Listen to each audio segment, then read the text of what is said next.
Celluloid के सितारे।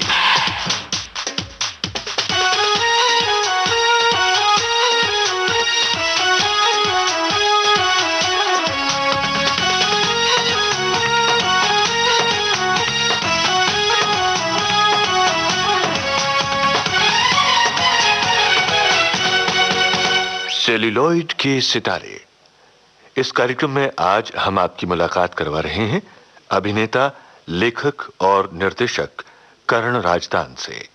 आपसे बातचीत की है यूनुस खान ने।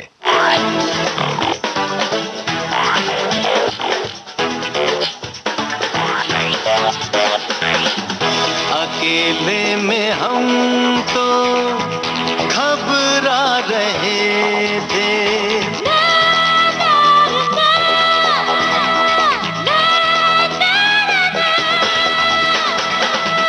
अकेले में हम तो घबरा रहे थे, अकेले में हम तो घबरा रहे थे।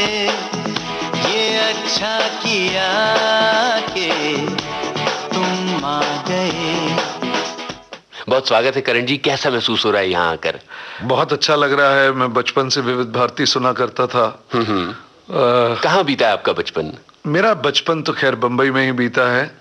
और जाहिर है सबकी तरह पूरे हिंदुस्तान में जिस तरह बच्चा बच्चा विविध भारती सुना करता था, मैं भी सुना करता था जी। किसी दिन विविध भारती पे इंटरव्यू दे रहा हूँगा। मेरा ख्याल है कि मुझसे पहले भी कई लोग जो यहाँ आए हैं इंटरव्यू देने ये कह चुके होंगे, लेकिन ये ऐसा आपको लगता है कि this is something really surprising. Karan ji, आपका जो करियर है उसमें देखने पर लगता है कि आप लगातार एक एक सीढ़ी ऊपर आते गए हैं, अलग अलग क्षेत्रों में जाते गए हैं। पहले आप एक्टर बने, उसके बाद राइटर बन गए, उसके बाद आप डायरेक्टर बन गए, फिर प्रोड्यूसर बन गए। तो ये जो शुरू में तो एक्टिंग का शौक रहा होगा, वो कहाँ से था? जिस दौर की बचपन की बात कर रहे हैं, क्या उस वक्त भी कहीं ना कहीं एक्टिंग की बात थी? जी नहीं, बल्कि बचपन में तो अचरज की बात यह है कि मैं ये समझिए कि 9th स्टैंडर्ड तक सिनेमा हॉल में जाने से भी कतराता था। अच्छा जी हाँ। तो क्या शौक रहे थे उस वक्त आपके? कोई शौक वैसा नहीं था, रेडियो सुनना था और पढ़ाई करना था। लेकिन वहाँ का अगर एयर कंडीशनर भी मुझे छू जाए, अगर मैं थिएटर के बाहर से जा रहा हूँ तो मैं नर्वस फील करता था और वो अंधेरे ऑडिटोरियम में बैठ नहीं पाता था। कुछ अजीब सी बात थी। अगर देखता कोई फिल्म जबरदस्ती घर वाले ले जाती है तो घर पे आके तबीयत खराब हो जाती थी। तो तब अगर मेरे घर वालों को कोई कहता कि मैं एक दिन जो है निर्देशक बनूंगा या अभिनेता बनूंगा या राइटर बनूंगा तो वो हंस पड़ते।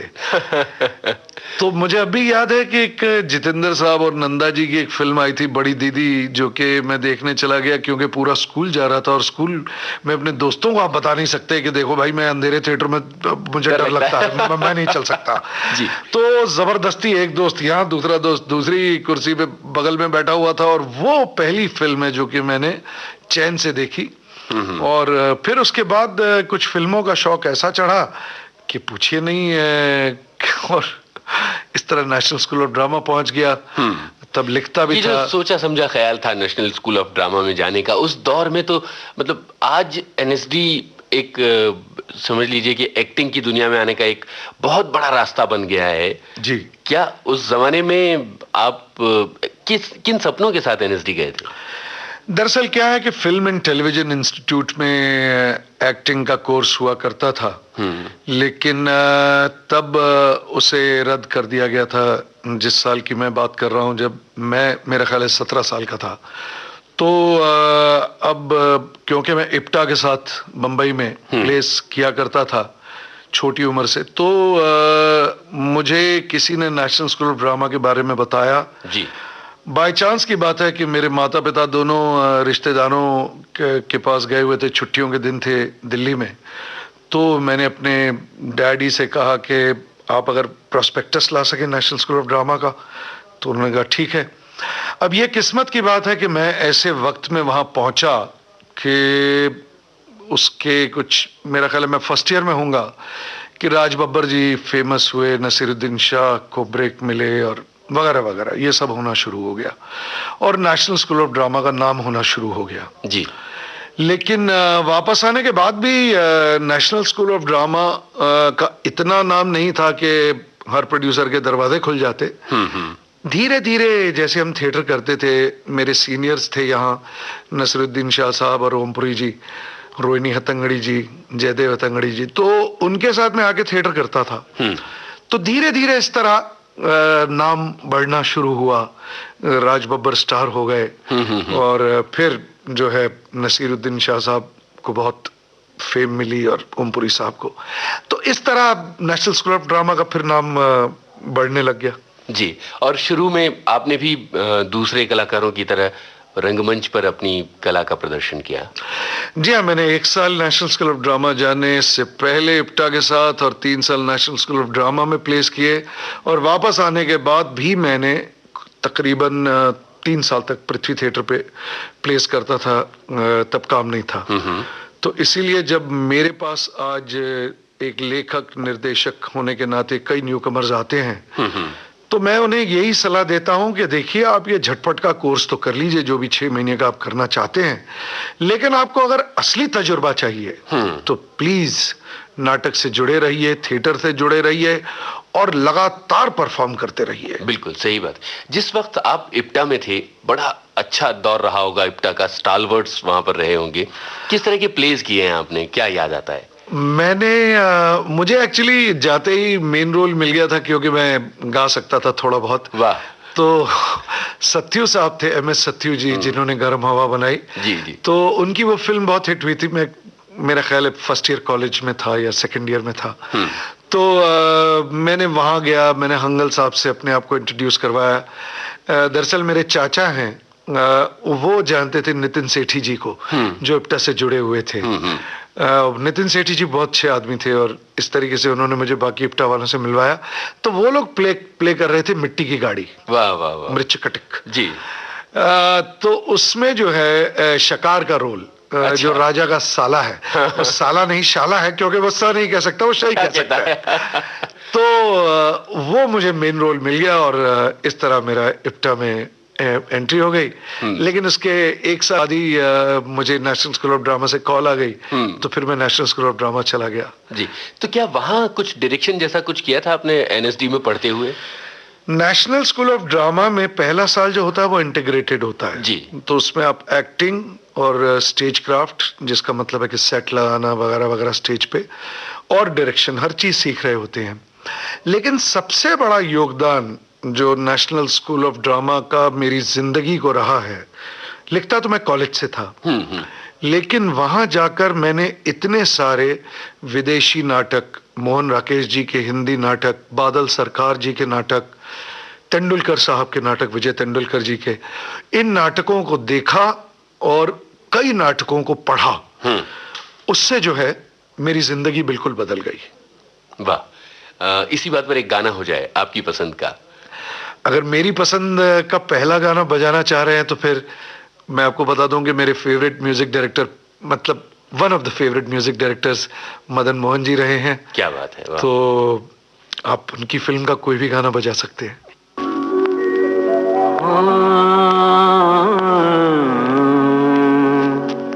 मायरे मैं कैसे कहूँ फिर अपने जिया की, मायरे मैं कैसे कहूँ फिर अपने जिया की, मायरे।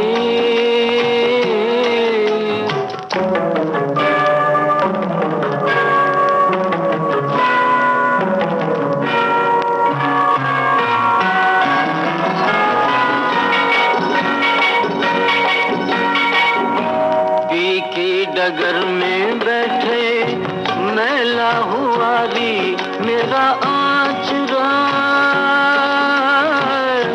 मुखड़ा है फीका फीका, नैनों में सोहे नहीं काजरा। कोई जो देखे भैया प्रीत का वासे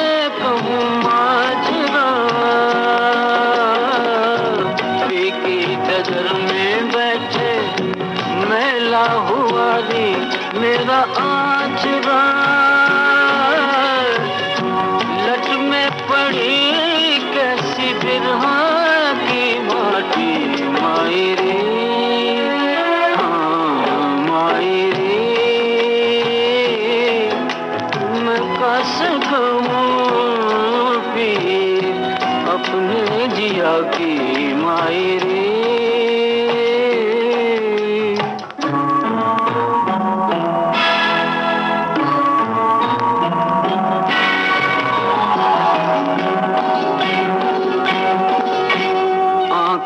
चलते फिरते रोज मिले पिया बावरे, भैया की छैया आके मिलते नहीं कभी सांवरे। दुखिए मिलन का लेके कहा करूं कहाँ जाऊं रे, आंखों में चलते फिरते रोज मिले पिया बावरे, पाकर भी नहीं उनको मैं पाती मायरी। मैं कैसे कहूँ फिर अपने जिया की मायरी।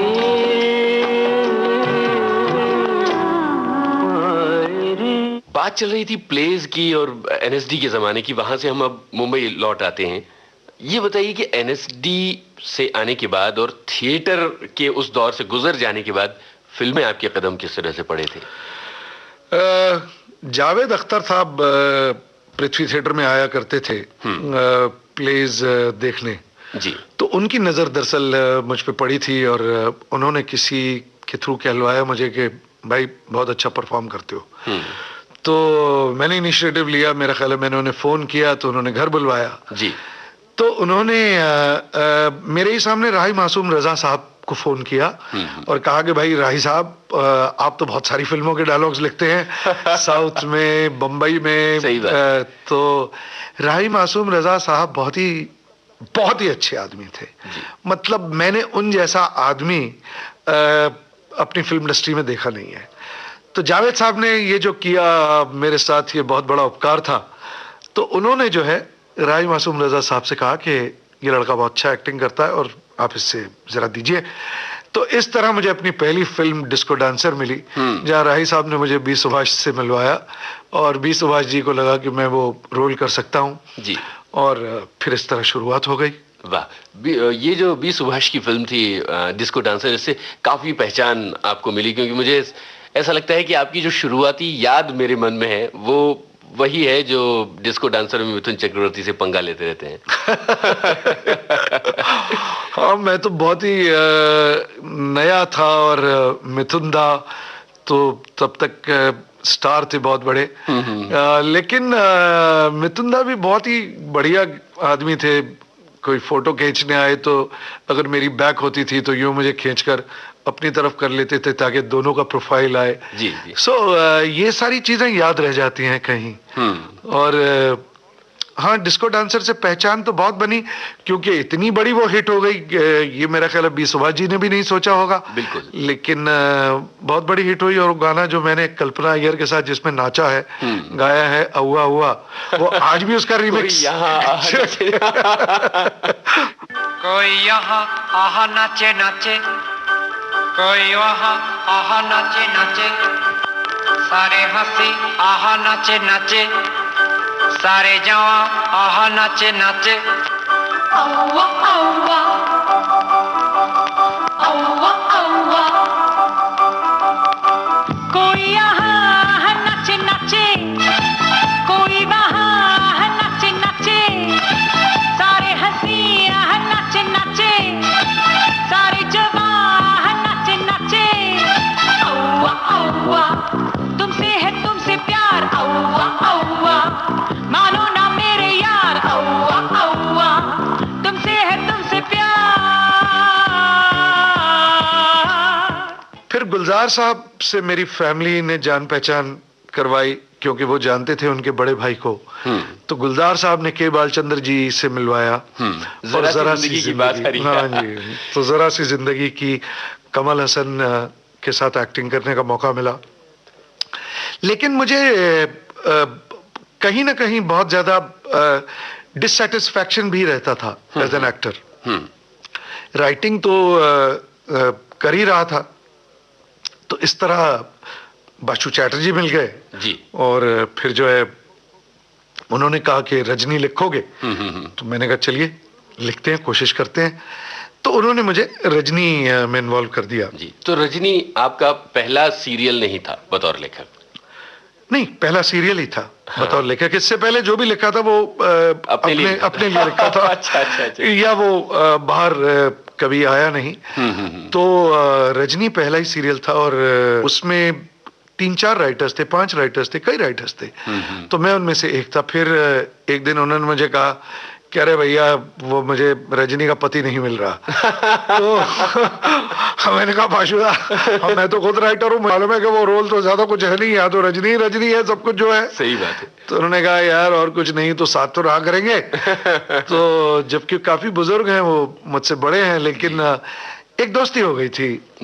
तो मैंने कहा ठीक है बाशुदा, क्या है कि मुझे 5,000 रुपए मैंने एक दोस्त से लिए हुए हैं, वो वापस करने हैं। वो आप अगर मुझे अभी देते हो तो मैं जो है ये रोल करने के लिए तैयार हूँ। वो है बहुत कंजूस, लेकिन उनको जरूरत थी सख्त। ऊपर से दोस्त, उन्होंने वो 5,000 रुपए दे दिए मुझे उसी वक्त। वाह वाह, दोनों की जरूरतें पूरी हो गई। तो इस तरह रजनी हुआ। तो रजनी बहुत ही कहना चाहिए कि अपने जमाने का बहुत ही सॉर्ट आउट सीरियल था। उसने बड़े झंडे गाड़े और रविवार की जो सुबह होती थी और रजनी के नाम हुआ करती थी। जी हाँ।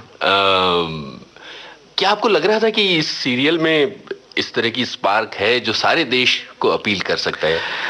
अब मेरा ख्याल है सच बता ही देना चाहिए कि रजनी तो नाम था सीरियल का, लेकिन जब मैं और बाशुदा मिले तो बाशुदा ने कहा देखो यार कॉमेडी बनानी है, कॉमेडी लिखना है, तो क्या वो हेयर इज लूसी देखते हो ना टीवी पे? तो कुछ ऐसा हेयर इज लूसी देखना है। तो आप अगर आज भी रजनी के एपिसोड्स उठा के देख लें तो शुरू के 8 एपिसोड्स में कैंड लाफ्टर भी है। हाँ। तो रजनी की दिशा कुछ और थी, लेकिन फिर मनु भंडारी जी हैं, उन्होंने एक गैस सिलेंडर पर या मेरा ख्याल है टैक्सी वालों पर उन्होंने लिखा, गैस सिलेंडर पे कुछ मिली जुली कंट्रीब्यूशंस थी हमारी, और फिर मैंने एक स्कूल की एडमिशंस पर कुछ इस तरह का लिखा। तो ये 3 एपिसोड्स जैसे ही आए तो उन्होंने हमें बताया, उनकी लोकप्रियता ने हमको बताया कि रजनी की दिशा होनी क्या चाहिए। और साहब उसके बाद तो फिर हम जुड़ गए। तो इसके बाद जिस तरह से आप लोग जुड़ गए, इस देश में हर कोने में कई रजनियां आ गई क्रांति करने के लिए। एब्सोल्युटली। आज भी मेरा ख्याल है कि रजनी का नाम जो है वो क्रांतिकारी औरत, क्रांतिकारी लड़की से ही जोड़ा जाता है जी। और ये मेरा ख्याल है बासु चैटर्जी की और प्रिया तेंदुलकर जी की सफलता है कि इस सीरियल में वो जिस तरह ढल गई रजनी के किरदार में, और बासु चैटर्जी जिस तरह कमिटेड वे में कंज्यूमरिस्ट सोसाइटी को लेकर उन्होंने जिस तरह झंडे गाड़ने शुरू किए और एक जंग शुरू कर दी। सही बात है। तो ये इन दोनों को क्रेडिट बहुत जाता है जी। हम आगे और कुछ बातें करेंगे, लेकिन यहाँ एक गाने की बारी आ गई है। तो फिर मेरा ख्याल है मुझे ये भी बता देना चाहिए कि मेरे फेवरेट बचपन से रफी साहब रहे हैं, और रफी साहब का अगर आप कोई गाना बजाएं तो मुझे बहुत खुशी होगी। सुनते हैं काला बाजार फिल्म का गीत खोया खोया चांद। क्या बात है। हो खोया खोया चांद, खुला आसमान, आंखों में सारी रात जाएगी, तुमको भी कैसे नींद आएगी।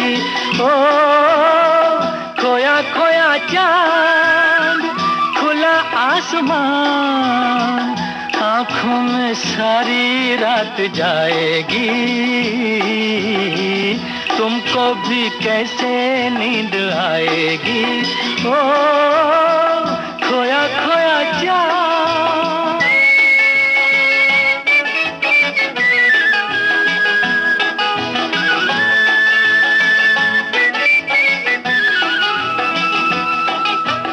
मस्ती भरी हवा जो चली, मस्ती भरी हवा जो चली, खिल खिल गई ये दिल की कली, मन की गली में है खलबली कि उनको तो बुलाऊं। हो खोया खोया चांद, खुला आसमान, आँखों में सारी रात जाएगी, तुमको भी कैसे नींद आएगी। ओ खोया खोया चांद।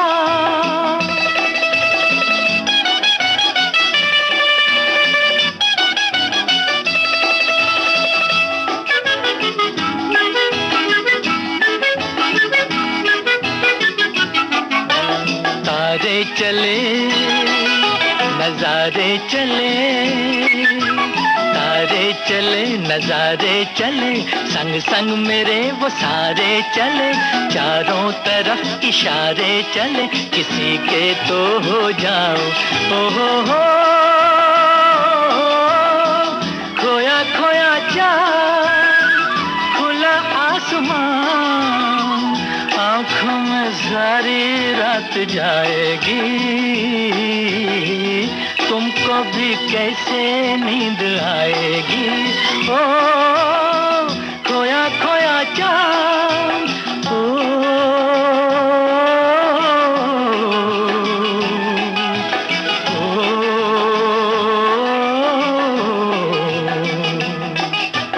ऐसी ही रात भीगी सी रात, ऐसी ही रात भीगी सी रात, हाथों में हाथ होते वो साथ, कह लेते उनसे दिल की ये बात, अब तो ना सताओ। हो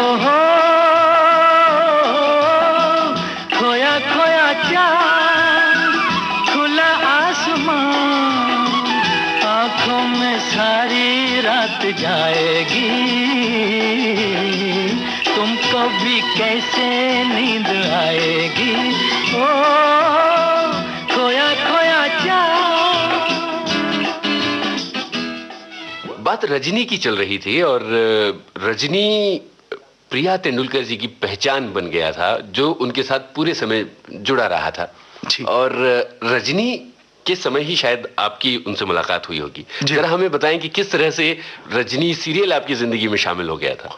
दरअसल बाद में ये मजाक में कही हुई बात बहुत बड़ी निकली कि मैं तो जानता नहीं था प्रिया जी को। मैंने उनके फादर के विजय तेंदुलकर जी के प्लेस किए थे, गिद्ध किया था, खामोश अदालत जारी है किया था, तो मुझे एक वैसे ही रिस्पेक्ट थी उनके लिए। तो बाशुदा ने जब मुझसे राय ली कि एक्चुअली रजनी का जो पायलट एपिसोड था, पहला एपिसोड था जिस पे सीरियल अप्रूव हुआ, उसमें पद्मिनी कोल्हापुरी जी ने रजनी का रोल किया था। अच्छा अच्छा। तो जब वहां से ग्रीन सिग्नल आ गया दूरदर्शन से, तो पद्मिनी कोल्हापुरी जी के पास डेट्स नहीं थी, तो बाशुदा ने कुछ 3-4 एक्ट्रेसेस के नाम लिए। तो मैंने कहा मैं चाहूंगा कि प्रिया तेंदुलकर जी को आप अप्रोच करें।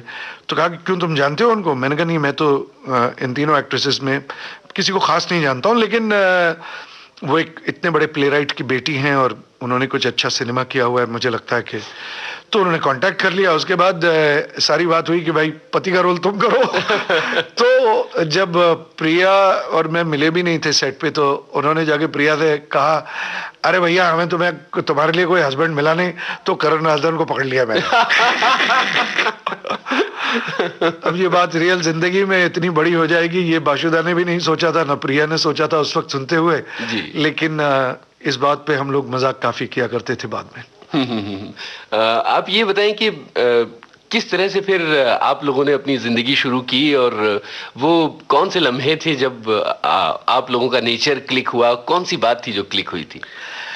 आई थिंक एक तो क्या है, सीरियल हिट हो जाए, जैसे रजनी हिट हुआ, तो उससे एक घनिष्ठता बढ़ती है, बिकॉज आप ज्यादा वक्त बिता रहे होते हैं एक दूसरे के साथ। साथ में प्रिया देखा करती थी कि मैं लिखता हूँ, तो उस बात से वो काफी इम्प्रेस थी मेरा ख्याल है, बिकॉज उनके पिता एक प्लेराइट हैं, लेखक हैं, इतने जाने माने। तो हर लड़की मेरा ख्याल है कि कहीं अपने पिता की छवि ढूंढ रही होती है, अपने हस्बैंड में या बॉयफ्रेंड या जो भी आप कह लें। वो छवि शायद मुझ में दिखाई दी गई होगी, और इस तरह फिर जो है मिलना जुलना बढ़ता रहा। और फिर एक दिन मेरा ख्याल है उसने मुझे अपने दिल की बात कह दी, तो बस फिर। जी, आज प्रिया जी नहीं है, कि किस तरह का अधूरापन महसूस होता है आपको? किस तरह उनकी कमी खलती है? ये मेरा ख्याल है लफ्ज़ों में बयान नहीं किया जा सकता है, और इस बारे में मैं ज़्यादा बात नहीं करना चाहूँगा क्योंकि मैं भावुक हो जाता हूँ, और फिर ये रेडियो पे प्रोग्राम चल रहा है, मैं नहीं चाहूँगा कि लोग ज़्यादा भावुक हो जाएं। लेकिन एक ही बात कहना चाहूँगा कि जिस तरह मुझे वो याद है कि कोई भी सोशल कॉज हो, कोई भी कहीं भी किसी को तकलीफ हो तो वोट खड़ी होती थी, मेरा ख्याल है वही सबसे बड़ी प्रेरणा है आज के युग में, वक्त में जो दे के गई। वो रजनी सिर्फ पर्दे पे नहीं थी, वो रियल लाइफ में भी थी, और मैं चाहूँगा कि यही प्रेरणा सबके लिए उनको याद रहे। जी, तो प्रिया जी के लिए कोई गाना हो जाए। वो एक गाना है, आपकी नजरों ने समझा प्यार के काबिल।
अपने रेडियो सेट पर आपने ट्यून किया है विविध भारती का प्रोग्राम सेल्यूलॉइड के सितारे, और आज के इस प्रोग्राम में हमारे मेहमान सितारे हैं लेखक, अभिनेता और निर्देशक करण राजदान।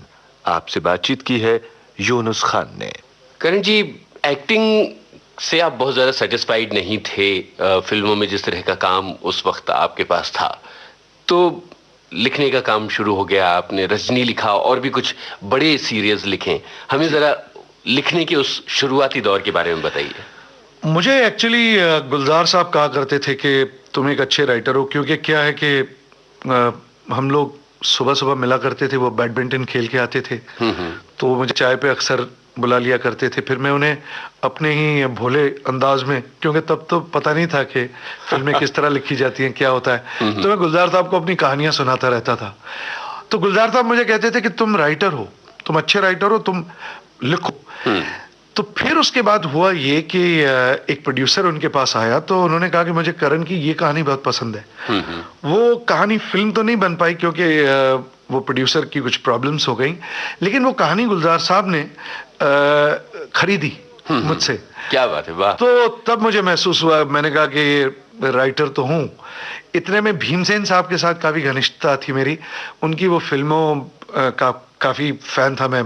घरौंदा बनाई थी उन्होंने, दो दीवाने शहर में, दूरियां बनाई थी, तो उनके साथ काफी मिलना जुलना होता था। तो फिर उन्होंने कहा कि मेरा एक सीरियल लिखो जो छोटी बड़ी बातें बना, सुपरस्टिशन पे। जी, काफी मशहूर सीरियल है।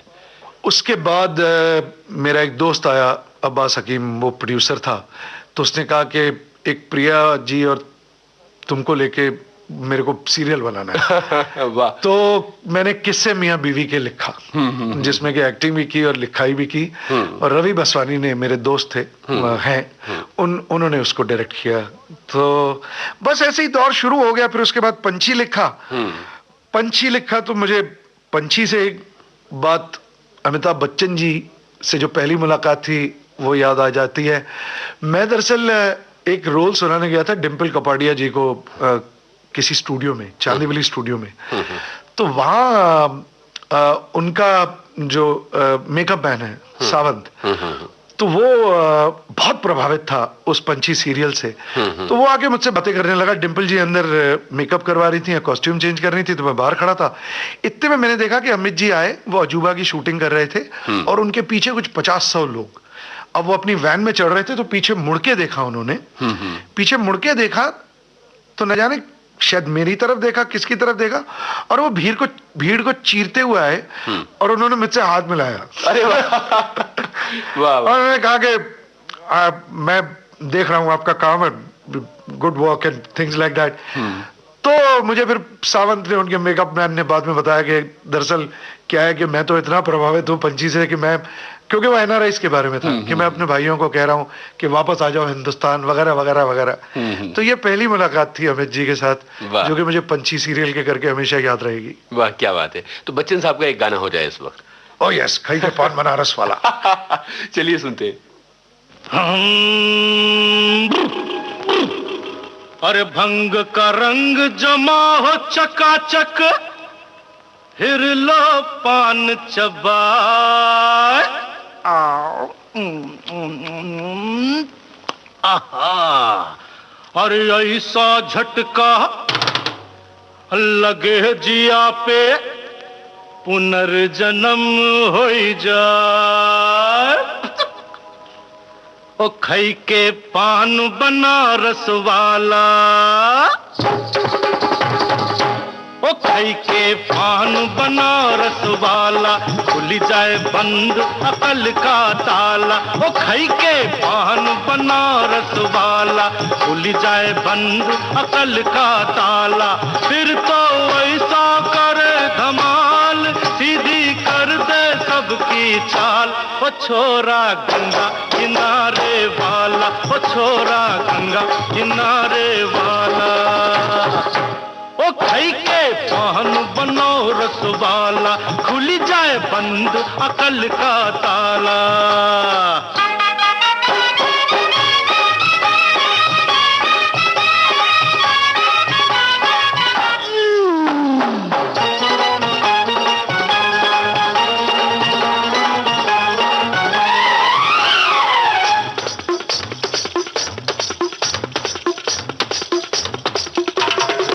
अरे राम दुहाई, कैसे चक्कर में पड़ गया, हाय हाय हाय।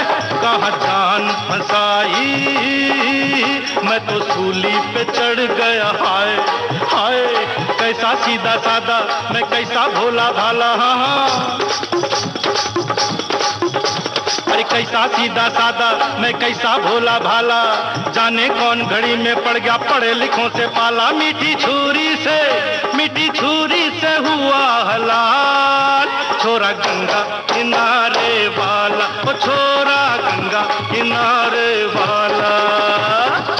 ओ खई के पान बनारस वाला, खुल जाए बंद अकल का ताला।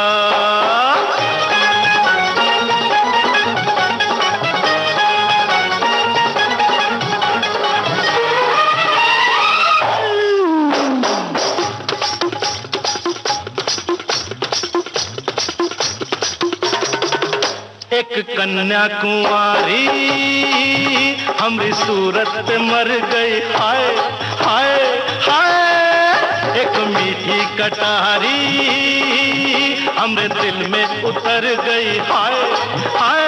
कैसी गोरी गोरी वो तीखी तीखी छोरी, वावा। अरे कैसी गोरी गोरी वो तीखी तीखी छोरी, करके जोरा जोरी कर गई हमरे दिल की चोरी। मिली छोरी तो हुआ निहाल। छोरा गंगा किनारे वाला, ओ छोरा गंगा किनारे वाला। ओ खई के पान बनारस वाला, खुल जाए बंद अकल का ताला। बहरहाल एक आपका काम जो जिस पर मैं बात करना चाहता था वो तहकीकात सीरियल है जी, जो गोल्डी साहब के लिए लिखा आपने जी। उससे जुड़ी यादें जरा हमें बताएंगे। दरअसल क्या है, मैं तो राइटर था और राइटर ही रहना चाहता था, और मैं डायरेक्टर तो बनना नहीं चाहता था। इतने में हुआ ये कि एक सीरियल हमने डाला हुआ था दूरदर्शन में, तो उन्होंने कहा कि पास हो गया। तो मेरे पास डायरेक्टर नहीं था। तब मैं शेखर कपूर के लिए एक फिल्म लिख रहा था, दुश्मनी और टाइम मशीन, 2 फिल्में लिख रहा था। तो शेखर से दोस्ती बहुत थी, तो मैंने शेखर को कहा कि भाई ये तहकीकात सीरियल पास हो गया है यार, अब क्या करें। तो शेखर ने कहा कि ठीक है, इतनी प्रॉब्लम है तो मैं डायरेक्ट कर लेता हूँ। अरे मैंने कहा नहीं है, तुम बर्बाद कर दोगे मुझे, तुम बहुत ही महंगे डायरेक्टर हो, उसमें मैं क्या बाय चांस प्रोड्यूसर भी हूँ। जी जी। तो राइटर और प्रोड्यूसर हो तो तुम यार ये प्लीज अपनी बात तो करो मत। लेकिन हुआ यूं कि वो 3 एपिसोड्स उन्होंने डायरेक्ट कर दिए और खर्चा ज्यादा नहीं करवाया, फिर भी करवाया। तो शेखर कपूर और खर्चा। तो अब जबकि मैंने उससे कहा था, मैंने कहा एक एंगल लगाया शेखर तो पूरे शॉट्स लेने पड़ेंगे, लेकिन वो फिर वो एंगल लगा के फिर वो अगला डायलॉग अगर वहां से है तो फिर वहां चला जाता था। उसको फिल्मों की टेकिंग बट बहुत ही बढ़िया बनाया, वो अप्रूव हो गया पायलट। अब पता पड़ा उसको बैंडिट क्वीन, ये जो फूलन देवी बनाई थी, वो एडिट करने लंदन जाना पड़ा। अब मैं तो फंस गया, फिर से दोबारा बैक टू स्क्वायर वन। तो मैं गोल्डी साहब के पास गया, मैंने गोल्डी साहब आप बचा लो, आप तो इतने बड़े डायरेक्टर रह चुके हो। सही बात है। और इस तरह के और इस तरह के जॉनर में आपने ज्वेल थीफ बनाई है, जॉनी मेरा नाम बनाई है, न जाने बहुत ही कमाल के, मतलब मेरे हीरो थे वो। तो उन्होंने मुझे कहा कि करण तू डायरेक्टर बन। अच्छा। तो मैंने बोला नहीं गोल्डी साहब, मैं डायरेक्शन वगैरह नहीं जानता ही नहीं हूँ, तो मैं कैसे बन सकता हूँ। तो उन्होंने कहा कि नहीं, राइटर हमेशा अच्छा डायरेक्टर बनता है, देख जो तूने शेखर के लिए स्क्रिप्ट लिखी थी उसमें क्या है, हर 3 एपिसोड बाद कहानी बदल जाती थी। तो ये जो तूने एपिसोड्स लिखे हैं, ये किसी को सोच के तो नहीं लिखे हैं, तो तूने ये सोच अपने लिए लिखे हैं, लेकिन ये बेहतर एपिसोड्स हैं, तो तू बन जा, कोई प्रॉब्लम नहीं होगी।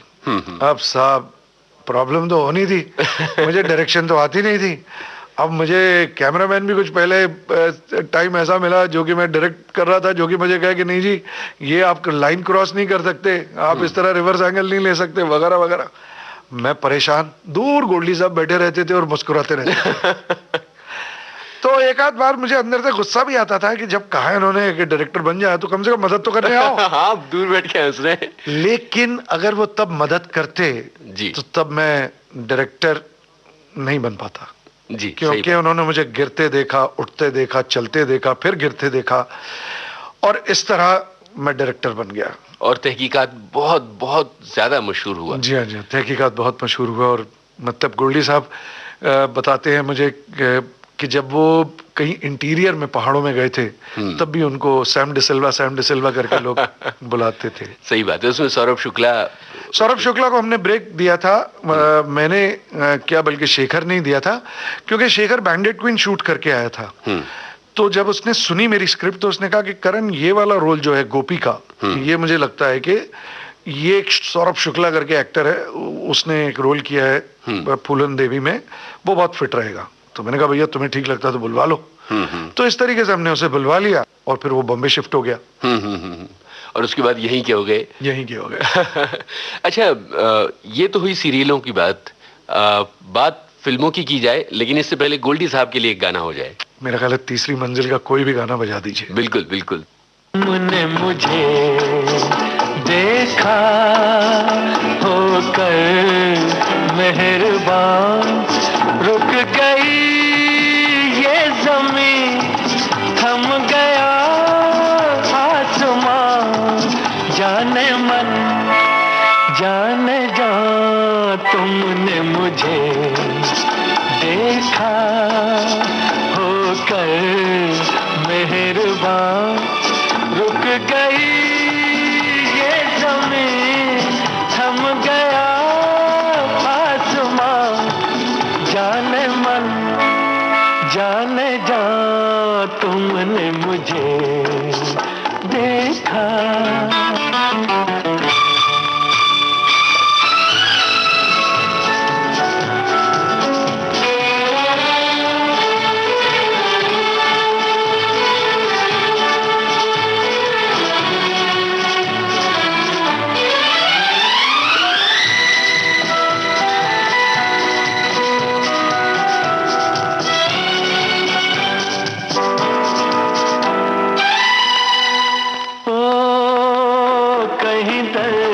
सहरा में रुकते चलते होते, इन होठों की हसरत में तपते जलते होते, मेहरबान हो गई जुल्फ की पतलियां,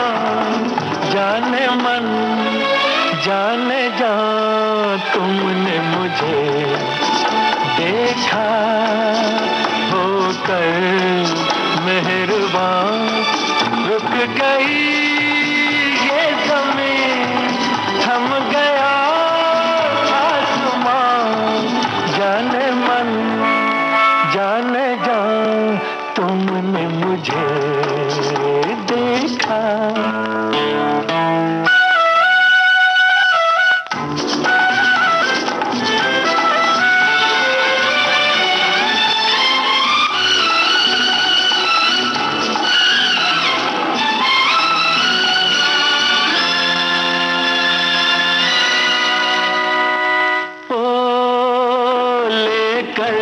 हंसी जलवे तुम भी न कहाँ पहुँचे, आखिर को मेरे दिल तक कदमों के निशान पहुँचे।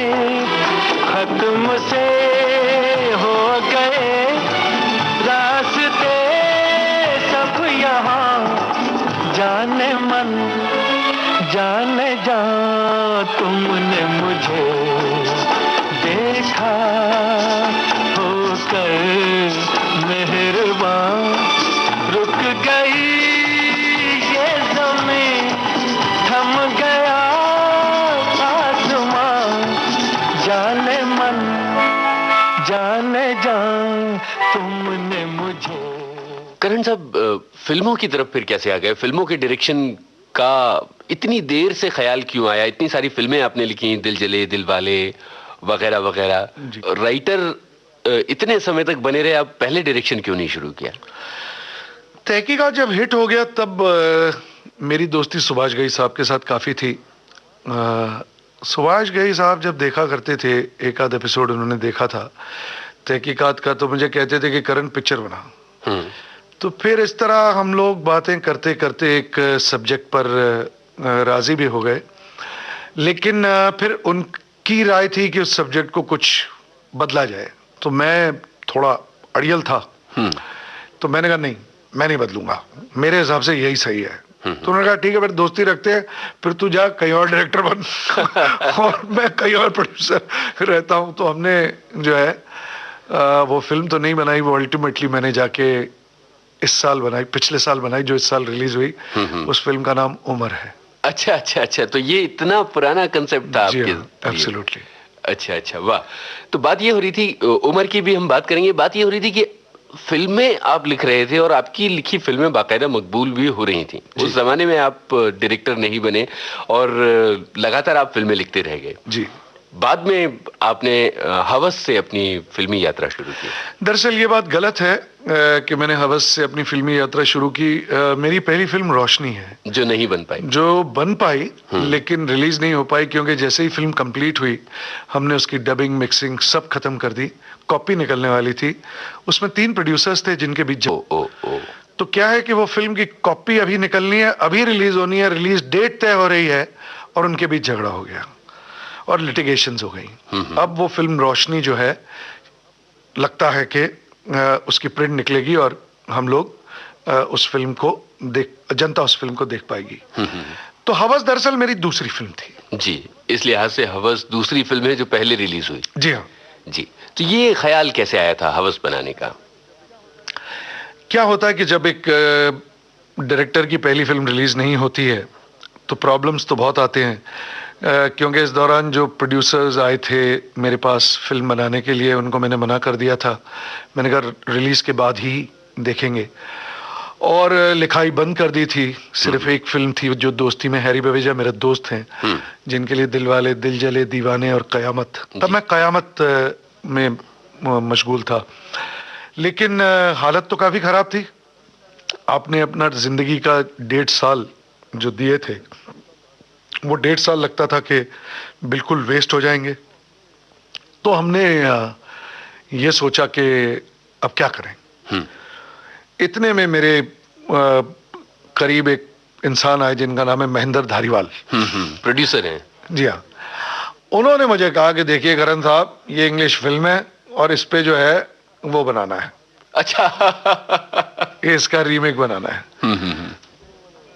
तो रीमेक बनाना है, तो मैंने कहा कि चलिए अब करता क्या ना मरता क्या ना करता। तो फिर हमने उस फिल्म को जाके दुबई में 29 दिनों में खत्म किया। और मेघना नायडू को मैंने कलियों का चमन उस गाने में देखा था तो उसको इंट्रोड्यूस किया। हवस टाइटल मुझे पसंद नहीं था, लेकिन मेरे प्रोड्यूसर को पसंद था और डिस्ट्रीब्यूटर्स को पसंद था। बात ये है करण साहब की, ये जो हवस और गर्लफ्रेंड, ये दो फिल्में कुछ अजीब अजीब से ख्याल मन में लेकर आती हैं कि कहीं ना कहीं इनमें कुछ थोड़ी ना थोड़ी अश्लीलता है। आपको क्या लगता है? अगर सच्चाई में अश्लीलता है तो वो फिल्मों में भी रहेगी। अगर सच्चाई में जीवन में प्रेम है तो वो फिल्मों में रहेगा। अगर सच्चाई और जीवन में हिंसा है तो वो फिल्मों में रहेगी, क्योंकि मेरी फिल्में सच्चाई की एक छवि हैं। और गर्लफ्रेंड में जहाँ तक सवाल है, जो सोसाइटी में समाज में है वही मैंने दिखाया है। और उसको ज़्यादा अश्लील करके नहीं दिखाया है। और हवस में भी वही दिखाया है जो कि असली जीवन में भी कुछ औरतें भटक जाती हैं या प्यार हो जाता है उनको, तो वही दिखाया है।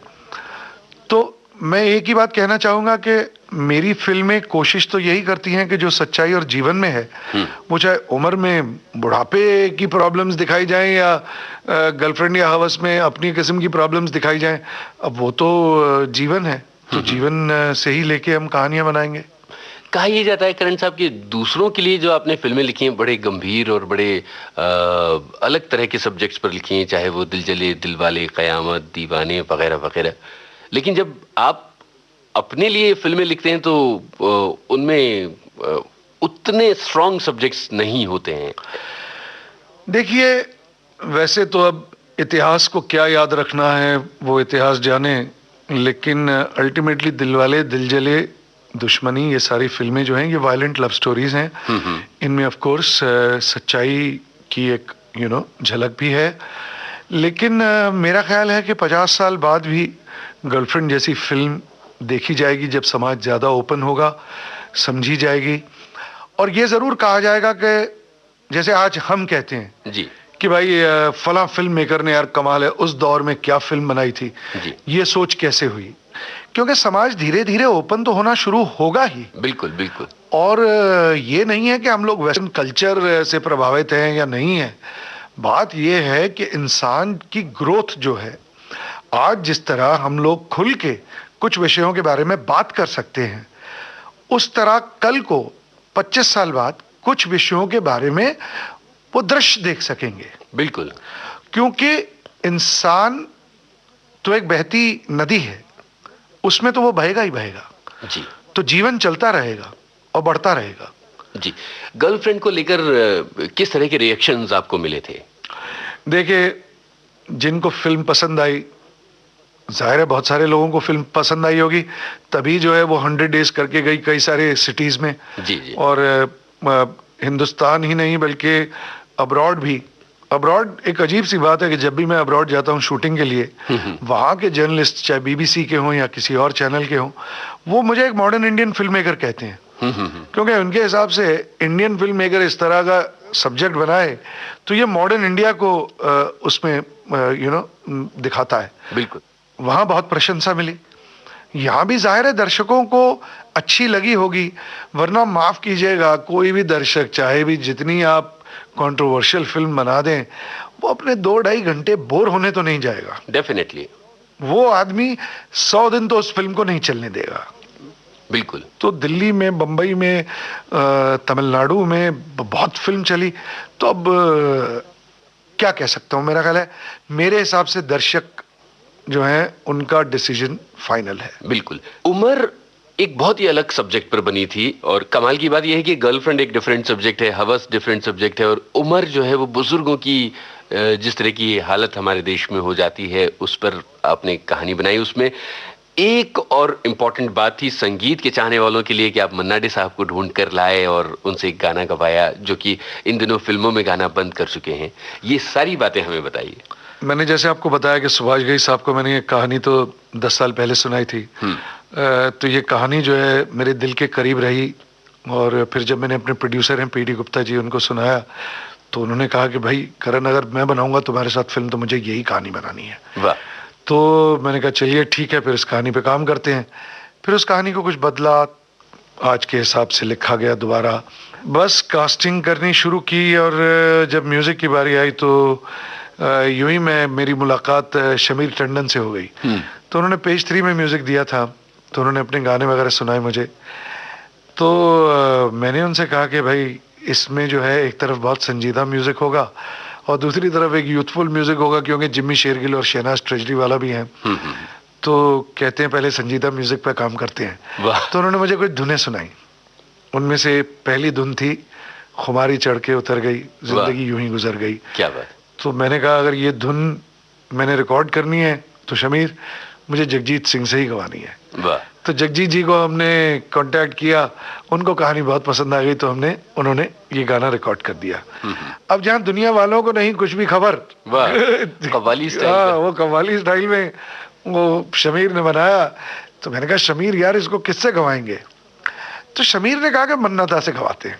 मैंने कहा यार वो तो 15 साल 16 साल से उन्होंने गाना नहीं गाया कोई। शमीर ने कहा मैं जरा बात करके देखता हूँ। उन्होंने बात की, कहानी सुनी मन्ना दा ने, मन्ना दा को लगा बड़ी सेंसिटिव कहानी है, तो वो राजी हो गए। अब ये जो है ये हमारी खुशकिस्मती थी कि वो इतने सालों बाद राजी हो गए। और मैं तो हमेशा एक बात इंटरव्यूज में कहता हूँ कि सोनू निगम को अपने आप को इतना लकी मानना चाहिए, क्योंकि अपनी जनरेशन का वो इकलौता सिंगर है, सही बात, जिसने मन्ना दा के साथ वही गाना शेयर किया है। वाह। और खैर कविता कृष्णमूर्ति जी तो बहुत ही पहुंची हुई, बहुत ही अच्छी सिंगर हैं, उन्होंने भी इस गाने में अपना योगदान दिया। और एक नया लड़का शबाब साबरी, उसने कुछ आलाप वगैरह गाए। बट मेरे हिसाब से ये फिल्म में भी मेरा फेवरेट गाना था, जगजीत जी का गाना भी फेवरेट था जी। लेकिन ये गाने का अपना एक जगह है जी। अपनी जगह है और बहुत ही बढ़िया गाना।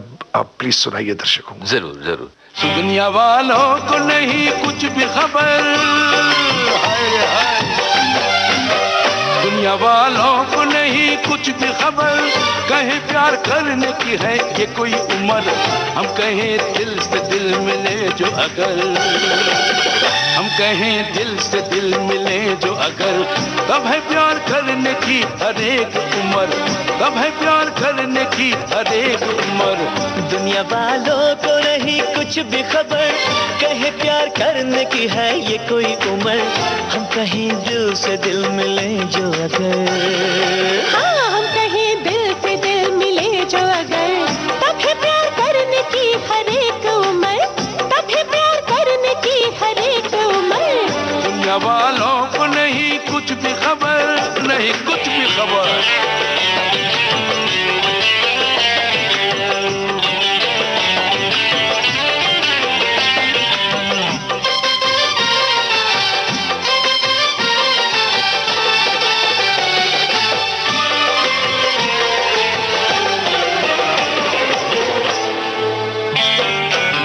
रात दिन सीना क्यों फड़कता है, सीने में दिल क्यों धड़कता है,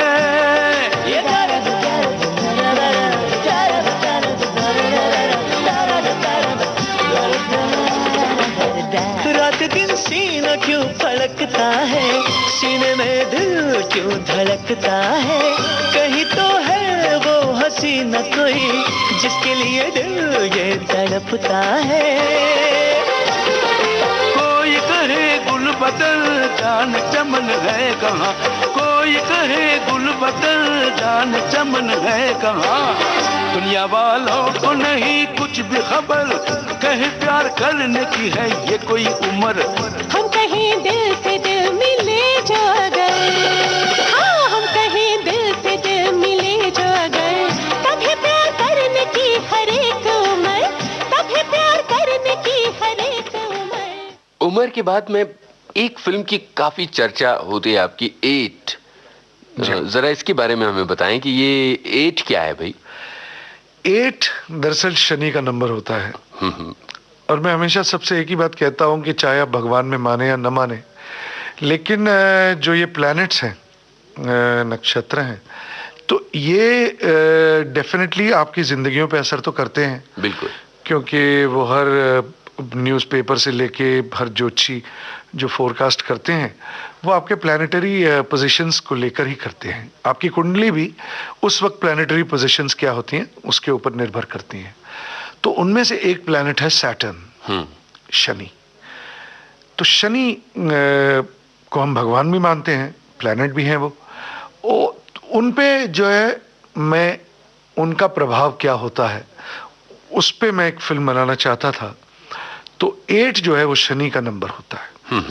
तो मैं खुद 8 हूं। मैं 26 तारीख को पैदा हुआ था। अच्छा अच्छा। तो मैंने 8 को काफी करीब से जाना है, देखा है। हमारी फिल्म इंडस्ट्री में भी कुछ 8 हैं, उनको उनके करियर्स को भी देखा है, रियल जिंदगी में भी देखा है। तो मैं एक सुपर नेचुरल फिल्म बनाना चाहता था।